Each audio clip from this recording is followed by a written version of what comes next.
উপন্যাস পাঠ উপন্যাস পাঠ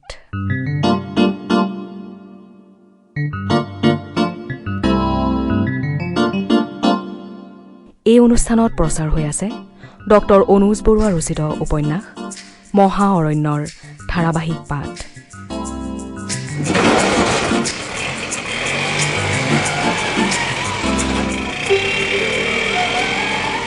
পাঠ আগবঢ়াইছে নয়ন প্ৰসাদে।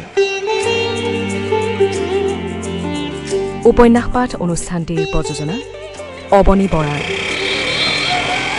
মহা অৰণ্য।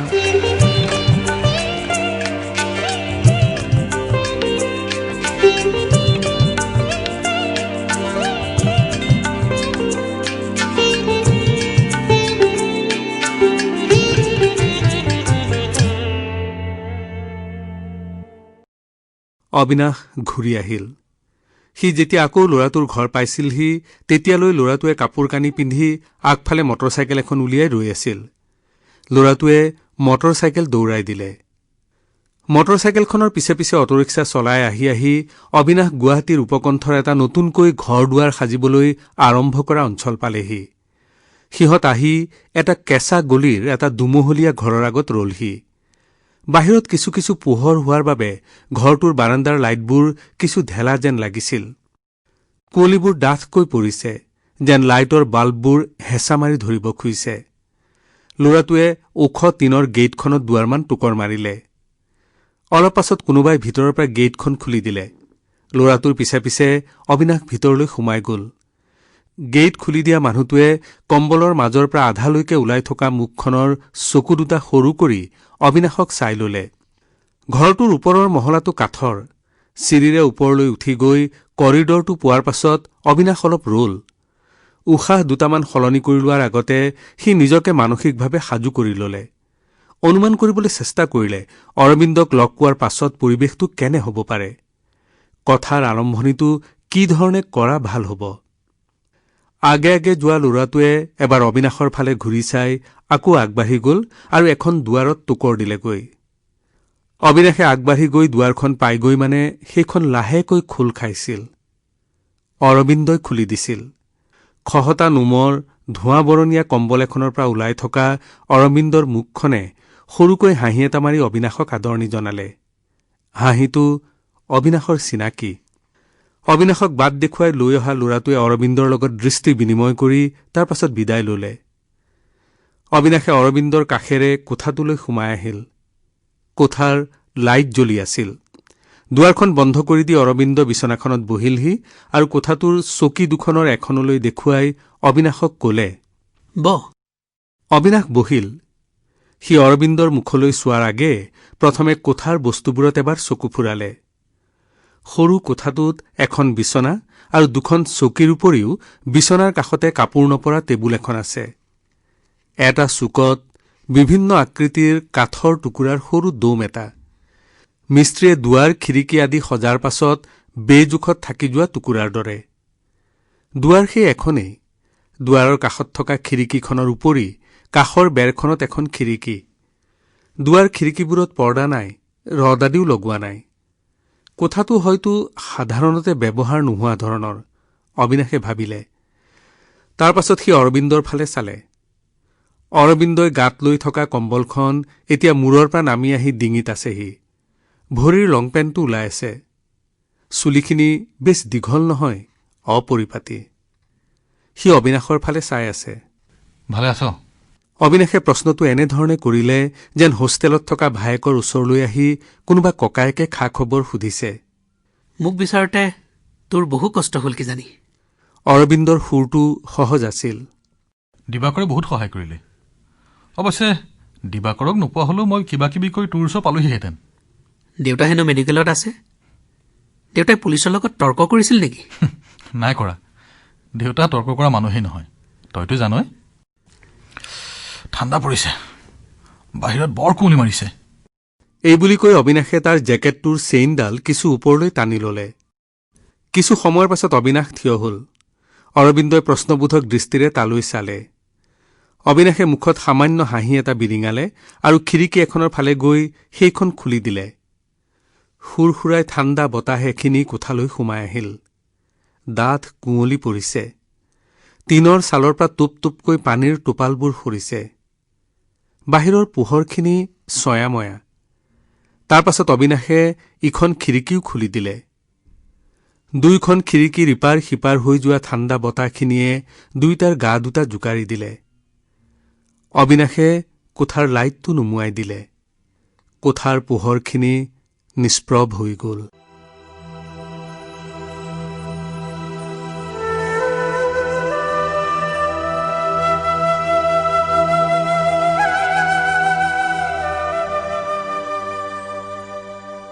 খিৰিকী এখনৰ কাষত থিয় হৈ কিছু সময় বাহিৰলৈ চাই থাকি তাৰ পাছত অবিনাশে সহজ হাঁহি এটা মাৰি অৰবিন্দৰ ফালে ঘূৰি চালে। কিয় হাঁহিছ? নাই, মই আজিকালি ৰাতিপুৱা দেৰিকৈ উঠো। বহুত দিনৰ পাছত ৰাতিপুৱাৰ কুঁৱলী দেখিলোঁ। তই আজিকালি এনেকুৱা কুঁৱলীত বাহিৰলৈ ওলাৱনে? পুৱতি নিশা ক'ৰবাৰ পৰা ঘূৰি আহিলে এনেকুৱা কুঁৱলী দেখা পাওঁ। ভাল লাগে। অইনভাগেতো আজিকালি সময়ে নাই, বা সময় থাকিলেও পাহৰি থাকোঁ। কথাখিনি কৈ অৰবিন্দ খিৰিকীখনৰ কাষলৈ আহিল আৰু বাহিৰলৈ চালে। খিৰিকীৰ কাষত সিহঁত দুটা মুখামুখিকৈ থিয় হ'ল। দুয়োটাই শব্দহীন কোমলকৈ হাঁহিলে। দাদা, তই কিমান দিন ৰাতিপুৱা দৌৰা নাই বাৰু? বহুত দিন দৌৰা নাই। সেই কলেজৰ পৰা ওলোৱাৰ আগতেই দৌৰিবলৈ এৰিছিলোঁ। তেতিয়াৰ পৰাই বাদ পৰিল বুলি ক'ব পাৰি। তই? মোৰো সিমান দিনেই হ'ল কিজানি। বাহিৰৰ কুঁৱলীৰ ফালে চাই থাকি অবিনাশে ক'লে, সেইদিনা ৰাতি পুলিচে তালাচী কৰোঁতে ড্ৰয়াৰটো ভাঙি ভিতৰত থকা তোৰ কাপ মেডেলবোৰ পাইছিল। সেইবোৰ তই পাইছিলি বুলি কওঁতে পুলিচ অফিচাৰজন খুব আচৰিত হৈছিল। তই সেইবোৰ খুব ভালকৈ থৈ দিছ। মোৰবিলাক সৰহভাগেই হেৰাল। সেইবোৰ কোনো কামত নাহে যদিও এনেয়ে ভাল লাগে, মৰম লাগে। আজিকালি খেলিমেলি দিনবোৰত সেইবোৰৰ ফালে চাবলৈ সময় নাথাকে। ক'ৰবাত হেৰাই থাকিলে কেতিয়াবা চাবলৈ মন গ'লেও বিচাৰি নাপাম বুলি এদিন মনত পৰোঁতেই সেইখিনি ড্ৰয়াৰটোত ভৰাই তলা মাৰি থৈ দিছিলোঁ। হঠাতে কম্বলখন গাৰ পৰা এৰুৱাই বিচনালৈ দলি মাৰি দি অৰবিন্দই অবিনাশক সুধিলে, দাদা, মই আগতকৈ ক্ষীণালোঁ নেকি বাৰু? চাচোন।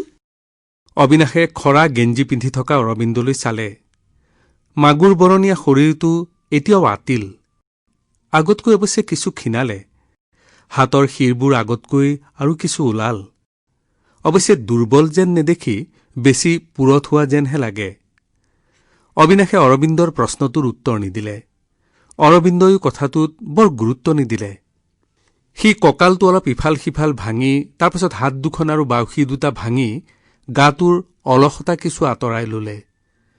বাহিৰৰ কুঁৱলীৰ ফালে চাই অৰবিন্দই উৎসাহেৰে ক'লে, কুঁৱলীবোৰ দেখিলে দৌৰিবলৈ মন যায়। আগতে যে দৌৰিছিলোঁ। অবিনাশে শলাগিলে। তাৰ পাছত সি অৰবিন্দৰ ফালে ঘূৰি চাই ক'লে, বাহিৰত পুলিচ থাকিব পাৰে। পুলিচে তোক বিচাৰি ফুৰিছে। পুলিচে খেদি ফুৰা মানুহ কুঁৱলী ফালি দৌৰিবলৈ নাযায়। এতিয়া ইয়ালৈ পুলিচ আহিলে তই অৱশ্যেই দৌৰিব লাগিব।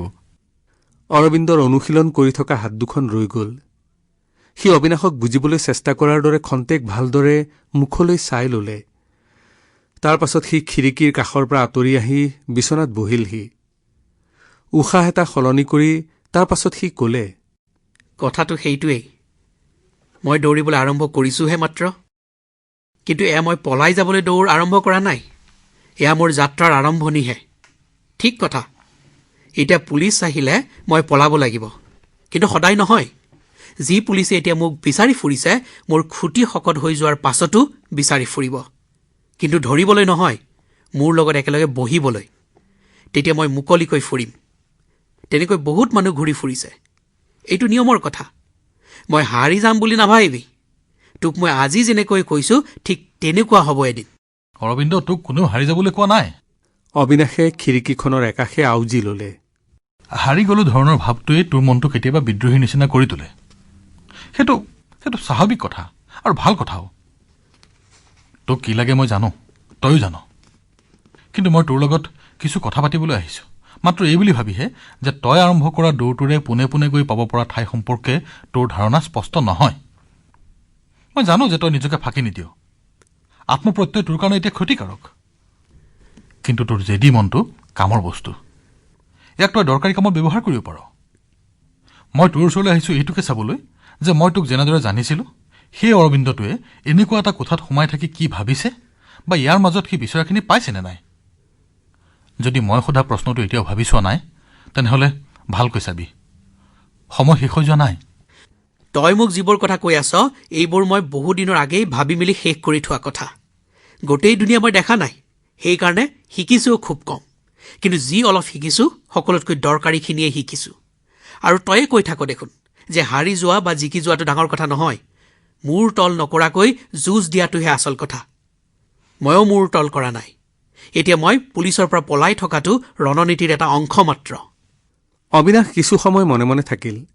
সি বাহিৰৰ ফালে এবাৰ চাই আকৌ অৰবিন্দৰ ফালে চাওঁতে দেখিলে যে সি তাৰ ফালেই চাই আছে। অবিনাশে লাহে লাহে ক'লে, মই যে অটোৰিক্সা চলাওঁ মাত্ৰ টকাৰ কাৰণেই চলাওঁ। ই মোক কোটিপতি কৰি পেলাব পৰা নাই, কিন্তু মই কোনোদিনে হাৰি গ'লো বুলিও অনুভৱ কৰা নাই। সেই কথাটোকে মই তোক ক'বলৈ আহিছিলোঁ। জীৱনত বিচৰাখিনি পাবলৈ তোৰ এই ৰাস্তাটোতকৈ বেলেগ আৰু বহুত ৰাস্তা আছে। তোক মই আগেয়ে এদিন কৈছিলোঁ অটোৰিক্সা চলোৱা ধৰণৰ কামক মই সন্মানহে কৰোঁ, নিজে সেই কামটো কৰিব নোৱাৰোঁ। অটোৰিক্সা চলোৱা ধৰণৰ কাম নকৰিলেও মই মৰি নাযাওঁ। ৰাতিপুৱা দৌৰিবলৈ নগ'লেও তই মৰি নাযাওঁ, কিন্তু কেতিয়াবা তোৰ মন গ'লেও তই দৌৰিব নোৱাৰ। বৰ বেছি এই সৰু কথাটোতে উদ্ভৱ কৰি থাকিব পাৰিবি। আনকি তই মেডিকেলত পৰি থকা দেউতাৰ খবৰ কৰিবলৈও নিজে যাব নোৱাৰ, আনকহে সুধিব পাৰিবি। আমি ভাত খোৱা টেবুলত বহি বহুতো গুৰুত্বপূৰ্ণ ঘৰুৱা কথা পাতিব লগা আছে। বাসৱীৰ নিচিনা তোৰ বায়েৰ এজনীৰ বিয়াৰ দৰে গুৰুত্বপূৰ্ণ কথা তয়ে ময়ে ঘৰৰ সকলোৰে লগত বহি আলোচনা কৰিব লগা আছিল। সেইবোৰত একোতে তই ইয়াৰ পৰা ভাগ ল'ব নোৱাৰ, তোৰ উপায় নাই। তয়ো ডেকা ল'ৰা, ময়ো, আমাক স্বীকৃতি লাগে। কিন্তু পুলিচে ঘৰ তালাচী কৰি তোৰ নামত ৱাৰেণ্ট বাহিৰ কৰি তোক এই ধৰণৰ স্বীকৃতি এটাহে দিছে। সেইটো স্বীকৃতি এতিয়া তই বাধ্যত পৰি মানি লৈছ, কিন্তু কোনোদিনে ইয়াক লক্ষ্য হিচাপে আগত ৰাখিছিলি বুলি মই জনাৰ ভিতৰত নাই। তই যে ইমানবোৰ কাপ মেডেল পাইছিলি, সেইবোৰ ইমান মৰমত ৰাখিছিলি। সেইদিনা পুলিচ অফিচাৰজনে সেই কাপ মেডেলবোৰ তোৰ স্মাগলাৰ হোৱাৰ সফল প্ৰস্তুতি বুলি কৈ থৈ গ'ল। লাহে লাহে প্ৰত্যেক মানুহে, তোক চিনি পোৱা প্ৰত্যেকটো মানুহে সেই বুলি ক'ব, সেই কাপ মেডেলবোৰ ইমান সস্তীয়া নহয়। কিন্তু তই এই কথাটোৰ পৰা প্ৰমাণ কৰিব নোৱাৰ। সেই কাপ মেডেলবোৰ সস্তীয়া নহয়, সন্মানীয় বস্তু, কিন্তু কোনো কামৰো নহয়। মোক যদি আজি কোনোবাই স্মাগলাৰ বুলি কৈ ঠাট্টা কৰিছে, কাইলৈ সেইখিনি মানুহেই মোৰ টকাক সন্মান কৰিব। তোৰ টকাকহে কৰিব, তোক নহয়। তোৰ টকাৰ লগতে তোকো মানুহে মানি ল'ব পৰা ৰাস্তা আৰু আছে। গতি কিছু কম হ'ব পাৰে, কিন্তু ৰাস্তা আছে। তই সেই ধৰণৰ ৰাস্তা এটা ল'লে তেতিয়া তোক কথা এটা ক'বলৈ মই সাগৰত ডুব দি বিচাৰি ফুৰিবও নালাগিব। মায়ে যে এতিয়া ঘৰত বহি কান্দি আছে, কোনো দামী কাৰণত কান্দিব লগা হোৱা নাই। তই তোৰ এইটো ৰাস্তাৰে গৈ মাৰ চকুপানী কেতিয়াও দামী কৰি দিবগৈ নোৱাৰ। বুকুত খুন্দা মাৰি ধৰাৰ কাৰণে যে দেউতা মেডিকেলত পৰি আছে, কাইলৈ যদি কিবা এটা হৈ যায় তেতিয়া আমাৰ সকলোৰে লগতে তোৰো মনত খেদ থাকি যাব, যোৱা উচিত। কাৰণ দেউতাৰ ইমান দুৰ্বল দেহাটোতো আগৰ মনটো জীয়াই আছে। মাজতে মই দেউতাক কিছু দুৰ্বল মনৰ হৈ গ'ল বুলি ভাবিছিলোঁ, কিন্তু সেইদিনা পুলিচে তোক স্মাগলাৰৰ বডিগাৰ্ড হিচাপে বিচাৰি আহোঁতে দেউতাই পুলিচ অফিচাৰজনৰ মনটো কোমল কৰিবলৈ চেষ্টা নকৰি প্ৰথম বাক্যটোতে তোক গুলীয়াই মাৰি পেলাবলৈ ক'লে। তেতিয়াহে মই গম পালোঁ যে দেউতা আগৰটোৱে হৈ আছে। তেনেকুৱা দেউতা এজন যদি নিয়মমতে জীয়াই থাকিব লগা দিনকেইটাতকৈ সোনকালেই আৰু সস্তীয়া কাৰণ এটাত মৰি থাকে, তেনেহ'লে তই তোৰ এই ৰাস্তাটোৰে গৈ নিশ্চিতভাৱে হ'বলগীয়া কথাটোত বাধা দিব নোৱাৰ। অবিনাশ খন্তেক ৰ'ল। অৰবিন্দৰ মুখৰ ফালেই চাই থাকিল। অৰবিন্দই একো নোকোৱা দেখি সি আকৌ আৰম্ভ কৰিলে, পুলিচ আহি এদিন এই কথাটো পোৱাৰ আগেই তই হয়তো পলাই যাবি আৰু লুকাবলৈ ঠাই বিচাৰি আৰু আন্ধাৰলৈ সোমাই যাবি। পুলিচে বিচাৰি উলিয়াব নোৱাৰা বহুতো মানুহৰ ভিতৰত তয়ো এটা হবি। তেনেকুৱা মানুহ মই দেখিছোঁ। সিহঁতে জীৱনত বহুত কিবা কিবি পালেও এই পোৱা নোপোৱাৰ হিচাপটো কৰিবলৈ সময় নাপায়, উপভোগ কৰিবলৈ সুবিধা নাপায়। এইবোৰ তই জনা কথা। কিছু সময় মনে মনে থাকি তাৰ পাছত অবিনাশ খিৰিকীৰ কাষত আউজি থকাৰ পৰা পোন হ'ল আৰু ক'লে, মই এতিয়া যাওঁ। তোক সেই তাহানিৰ অৰবিন্দটো বুলি ধৰি লৈ কথাখিনি ক'লোঁ। তই যদি কথাখিনি আকৌ এবাৰ ভাবি চোৱাৰ যোগ্য বুলি বিবেচনা কৰ, তেনেহ'লে ভাবি চাবি। ভৱিষ্যতৰ খাতিৰত তই যে কষ্ট স্বীকাৰ কৰিবলৈ, পৰিশ্ৰম কৰিবলৈ প্ৰস্তুত, সেইটো মই জানো। কিন্তু বহুতো ৰাস্তাত জাপ মাৰি পাৰ হৈ আহি নিজে ক'ব নোৱাৰাকৈ এটা বেহিচাপৰ মাজত সোমাই লৈছোহি বুলিয়েই কথাখিনি ক'লোঁ। পাছলৈ ক'বলৈ পেলাই থ'লে পলম হৈ যাব পাৰে। তই এতিয়াও বহুতখিনি ভুল কৰি পেলোৱা নাই। কিঞ্চিত শাস্তি এটা মানি লৈ তই আকৌ সহজেই ঘূৰি যাব পৰা হৈ আছ। তোক সহায় কৰিবলৈ মই আছোঁ, আৰু মানুহেও চেষ্টা কৰিছে, কৰিব।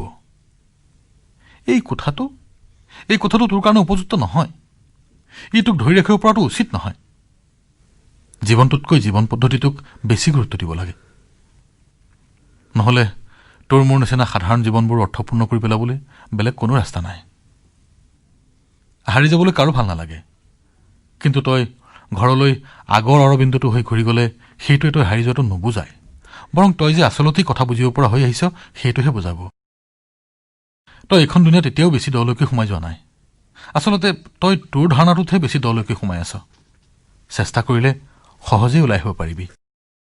অবিনাশক দুৱাৰখনৰ ফালে ঘূৰা দেখি অৰবিন্দই লাহেকৈ ক'লে, দাদা, আৰু অলপমান বহ, চাহ আহিব এতিয়া, একাপ খাই যাবি।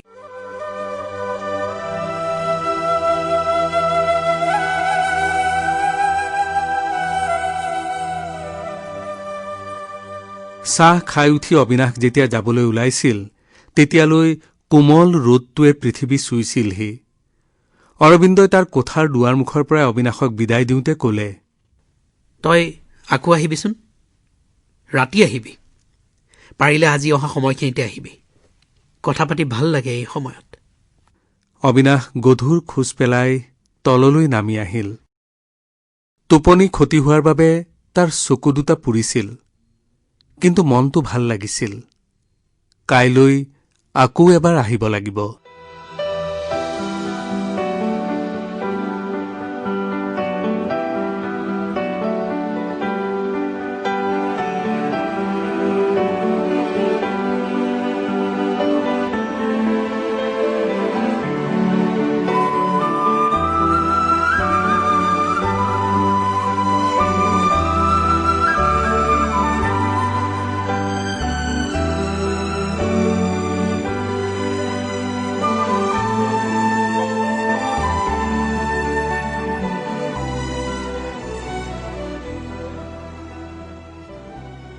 উপন্যাস পাঠ অনুষ্ঠানত শ্ৰোতাসকলে ইমান পৰে ডক্টৰ অনুজ বৰুৱাৰ উপন্যাস মহাঅৰণ্যৰ ৩৪তম খণ্ডটি শুনিলে।